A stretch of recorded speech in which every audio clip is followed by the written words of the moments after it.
अस्सलाम वालेकुम दोस्तों।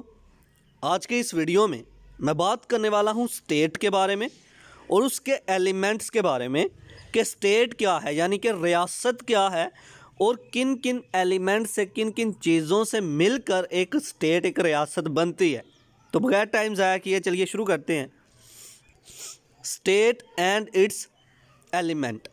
तो इससे पहले की वीडियो में मैं डिस्कस कर चुका हूं कि स्टेट किसको कहते हैं। जिन स्टूडेंट्स ने वो वीडियो नहीं देखी तो वो पॉलिटिकल साइंस की प्लेलिस्ट में जाके देख सकते हैं। तो फिर भी बताता चलूं कि स्टेट क्या है। जब भी दो या दो से ज़्यादा विलेज मिलते हैं ना, कंबाइन होते हैं ना, तो हम कहते हैं ये एक तहसील बन गई है। क्या हो गई? तहसील बन गई। जब दो या दो से ज़्यादा विलेज आपस में मिले तो ये तहसील बन जाती है।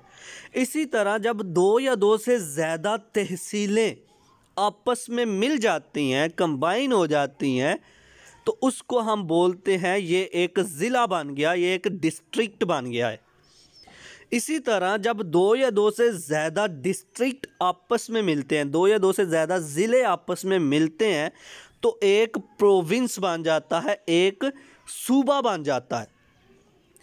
जब दो या दो से ज़्यादा प्रोविंस आपस में मिलते हैं, इसी तरह जब दो या दो से ज़्यादा प्रोविंस यानी कि सूबे आपस में मिलते हैं तो एक स्टेट बन जाती है, एक रियासत बन जाती है। बिल्कुल इसी तरह हमारा मुल्क पाकिस्तान एक स्टेट है, एक रियासत बन गई है। दो या दो से ज़्यादा सूबे आपस में मिले और एक रियासत बन गई। सूबा पंजाब, सूबा सिंध, सूबा बलूचिस्तान, खैबर पख्तूनख्वा। तो क्या है कि अलग अलग प्रोविंस मिले और एक स्टेट बन गई, एक रियासत बन गई। इतना तो क्लियर हो गया कि स्टेट किसको कहते हैं। अब बात करते हैं स्टेट के एलिमेंट की कि किन चीज़ों के मिलने की वजह से एक मुकम्मल स्टेट बन रही है, यानी कि स्टेट के अंदर कौन कौन सी चीज़ें पाई जाती हैं। एलिमेंट्स क्या हैं पहले पढ़ते हैं। The elements of state. From the above definition it is clear that the following are the elements of the state. Physical basis of the state. Physical base जो मान रही है, सबसे पहला है पॉपुलेशन। किसी भी स्टेट के अंदर जाहिर है लोग भी होंगे, पॉपुलेशन तो होगी ना। अगर लोग ही ना होंगे तो स्टेट कैसे बनेगी? पहला एलिमेंट। दूसरा एलिमेंट टेरिटरी। टेरिटरी कहते हैं ज़िले को, डिस्ट्रिक्ट को कह सकते हो, ज़िलों को कह सकते हो, ज़िला। प्रोविंस कह सकते हो, सूबे को कह सकते हो। इसी तरह पॉलिटिकल बेस में अगर आप स्टेट को देखें तो गवर्नमेंट भी स्टेट के अंदर एक पार्ट है स्टेट का। इसी तरह सॉवरेनिटी, हुकूमत, ये भी एक पार्ट है। अब वन बाय वन इनको देखेंगे जी। एलिमेंट्स तो हमने देख लिए, पॉपुलेशन है, टेरिटरी है, गवर्नमेंट है, सॉवरेनिटी है। इन सब चीज़ों के मिलने से एक स्टेट बन रही है। ओके, अब देखें, अगर कोई स्टेट बनेगी तो ज़ाहिर है वहाँ पर लोग होंगे। लोग किस तरह से ज़िंदगी गुजारेंगे, उनको जीने का तरीका किसने सिखलाना, उनका नज़्मो ज़ब्त कैसा होना चाहिए, उनके लिए लाज, कावानीन, आइन कैसे बनने हैं, ये सारे के सारे किन के लिए हो रहा है? पॉपुलेशन के लिए, लोगों के लिए। टेरिटरी, जो स्टेट बनेगी उसको फिर अलग अलग ज़िलों में बांट देंगे, एरियाज़ में डिवाइड कर देंगे, अलग अलग हिस्सों में डिवाइड कर देंगे ताकि लोग अपने ज़िलों में आसानी से ज़िंदगी गुजार सकें। Next, government. जितनी भी पॉपुलेशन होगी, जितने भी ज़िले होंगे, उन सब के लिए एक गवर्नमेंट बनाई जाएगी। गवर्नमेंट का क्या काम होगा? गवर्नमेंट का काम होगा कि लोगों के लिए आइन साजी करे, कवानीन बनाए। आइन साजी, कवानीन बनाना क्यों ज़रूरी है? क्योंकि मुआशरे के अंदर रहते हुए कुछ लोग अपनी लिमिट्स को क्रॉस कर जाते हैं, इंसानियत की कदर नहीं करते हैं, तो इसलिए कवानीन ज़रूरी हैं। अगर किसी मुआशरे के अंदर, सोसाइटी के अंदर कवानीन नहीं होंगे तो इट्स इम्पॉसिबल, ये नामुमकिन है कि कोई मुआशरा सरवाइव कर सके। तो गवर्नमेंट बहुत ज़रूरी है। मुआशरे के अंदर जो मईशत, इकनॉमिक लेवल है स्टेट का, उसको बरकरार रखने के लिए गवर्नमेंट ज़रूरी है। सॉवरेनिटी, कुछ लोग ऐसे होने चाहिए जो आला अहदे पर फाइज होने चाहिए, हमारे हुक्मरान होने चाहिए, और वो लोग ऐसे होने चाहिए जिनके अंदर लीडर जैसी खसूसियात हो, सॉवरेनिटी कहते हैं आला अहदे वाले को, आला हुक्मरानों को ये कह सकते हो। तो ऐसे लोग होने चाहिए। हुकूमत को कह सकते हो, सल्तनत को, सॉवरेनिटी हुकूमत को, सल्तनत को कह सकते हो। तो कहता है कि स्टेट के अंदर ना हुक्मरान होने चाहिए, हुकूमत होनी चाहिए, ताकि जो हुक्मरान कहें सोसाइटी उस तरफ फिर चले। तो ये सारे एलिमेंट्स थे। चलें अब इसको वन बाय वन देखते हैं जी।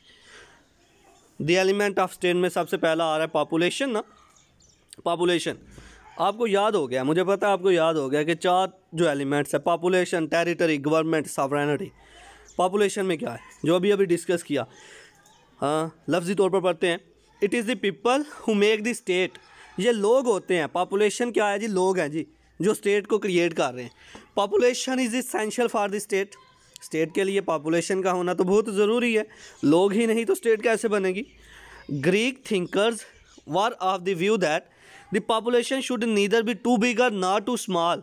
इतनी ज़्यादा भी पॉपुलेशन ना हो और इतनी कम भी ना हो। ओके, ज़्यादा पॉपुलेशन जो है ना वो भी स्टेट के लिए ख़तरा है, कम पॉपुलेशन जो है वो भी ख़तरा है।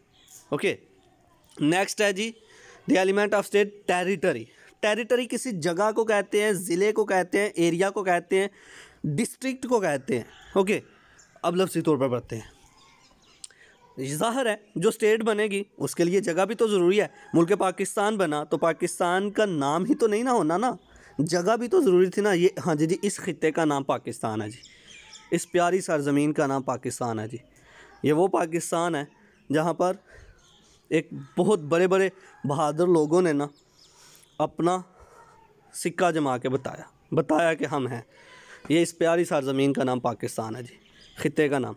टेरिटरी, खिता, ज़िला, area.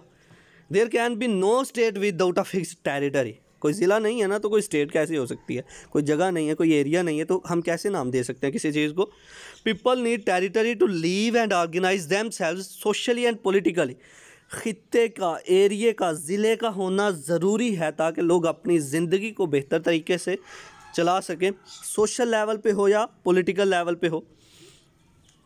It may be remembered that the territory of the state includes land, water and air and space. ये आपको बताता चलूँ कि टेरिटरी क्या है? ज़मीन, लैंड, वाटर एंड एयर, और उस ज़मीन में पानी, हवा का चलना, और स्पेस उसके ऊपर खला। ओके, मतलब ये सब कुछ बीच में आ गया। The modern state differ in their size. आज की स्टेट्स अलग अलग साइज़ में, जितनी मतलब स्टेट का खिता होगा हम कहेंगे इसका इतना हुजम है, इतना साइज़ है। Territory is necessary for citizenship.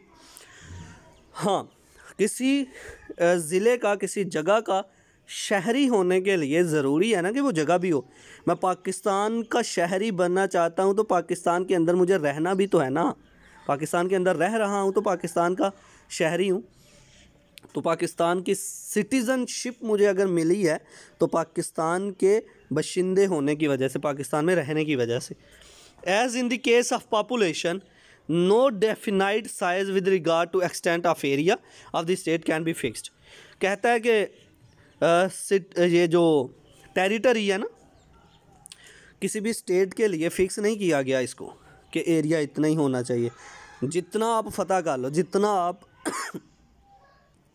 किसी चीज़ को घेर लो, ये आपकी पावर पे डिपेंड करता है। There are small and big states. कुछ बड़ी स्टेट्स भी हैं, कुछ छोटी स्टेट भी हैं। Next, government. जब एक खिता, पाकिस्तान का खिता, एरिया हमें मिल गया ना तो पाकिस्तान के अंदर फिर गवर्नमेंट बनाना भी ज़रूरी था ताकि डिसिप्लिन, रूल्स, लॉज, ये सब चीज़ें बने। ओके, और उन लोगों को ड्राइव करें। Government is the third element of the state. State का तीसरा एलिमेंट है। There can be no state without government. Government के बगैर कोई स्टेट नहीं बन सकती है। Government is the working agency of the state. Government क्या है जी? स्टेट के लिए काम करने का एक अदारा कह सकते हो, स्टेट के लिए काम करने वाले लोग कह सकते हो, और वो लोग मिलकर गवर्नमेंट बना रहे हैं। It is the political organization of the state. ये स्टेट की पॉलिटिकल ऑर्गेनाइजेशन है, सियासी ऑर्गेनाइजेशन है। प्रोफेसर पॉड्राय defined government as the agency through which the force of the state is formulated, expressed and realized. कहता है कि गवर्नमेंट जो है ना, ये एक ऐसी एजेंसी है जिसकी मदद से हम अपने स्टेट को, उसकी फोर्सेस को फार्मूलेट करते हैं, ज़ाहिर करते हैं और चलाते हैं। जो कुछ हमने कवानीन बनाए वो अप्लाई भी कर रहे हैं, ये गवर्नमेंट की मदद से हो रहा है। Okay, next element of state में जी sovereignty. The fourth essential element of the state is sovereignty. Sovereignty है जी हुक्मरानी, सल्तनत, हुकूमत। The word sovereignty means supreme and final legal authority above and beyond. Sovereignty का मतलब कोई हमारे अहदे, किसी कुछ लोगों को ना हमने अहदे में बहुत ऊपर कर दिया, अपने लिए बादशाह मुकर्रर कर लिया, अपने लिए हमने प्राइम मिनिस्टर मुकर्रर कर लिया, अपने लिए हमने MNA MPA मुकर्रर कर लिया, अपने लिए हमने चेयरमैन वाइस चेयरमैन मुकर्रर कर लिए। तो वो कहता है ये अथॉरिटीज़ जो हम दे रहे हैं ना, हम इनको सॉवरेनिटी दे रहे हैं। अब इनको क्यों अथॉरिटीज़ दे रहे हैं जी? इसलिए दे रहे हैं कि ये लोग हमारे लिए, हमारी सोसाइटी के लिए, हमारी स्टेट के लिए बेहतर काम करें। Okay, beyond which no legal power exist, sovereignty has two aspect. इसके दो एस्पेक्ट हैं, internal sovereignty and external sovereignty. Internal level पे क्या हुआ जी? Internal sovereignty means that the state is supreme over all its citizens and associations. Internal sovereignty का मतलब ये है कि ये जो स्टेट है ना, ये सबसे बढ़कर, रियासत जो है ना, जितने भी लोग हैं उनसे ऊपर है, उसका अहदा ऊपर है। फॉर एग्ज़ाम्पल हमारे मुल्क का प्राइम मिनिस्टर है ना, तो आम लोगों की निस्बत उसको ज़्यादा प्रायोरिटी दी जाएगी। क्यों दी जाएगी? क्योंकि उसको हमने अपने लिए इलेक्ट किया। External sovereignty means that the state is independent and free from foreign और आउटसाइड कंट्रोल। एक्सटर्नल सॉवरेनिटी क्या है कि हम बाहर भी यही बता रहे हैं कि हम, आप लोगों का हम पर कोई राज नहीं है, हम फ्री हैं, कोई किसी किस्म का कंट्रोल नहीं है हम पे किसी का। हमारी स्टेट का सिर्फ़ और सिर्फ हम पर और हमारी स्टेट पर हक़ है, दूसरे लोगों का हम पर कोई हक़ नहीं है, कोई हमें किसी किस्म का फोर्स नहीं कर सकता, हम इंडिपेंडेंट है जी। तो ये था आज का हमारा लेक्चर, जिसमें हमने बात की स्टेट के बारे में और उसके एलिमेंट्स के बारे में। आई होप कि आपको मेरी ये वीडियो पसंद आई होगी। Like this video, share this video and comment below this video if you have any question. Thanks for watching. Subscribe Focus Group. Allah Hafiz.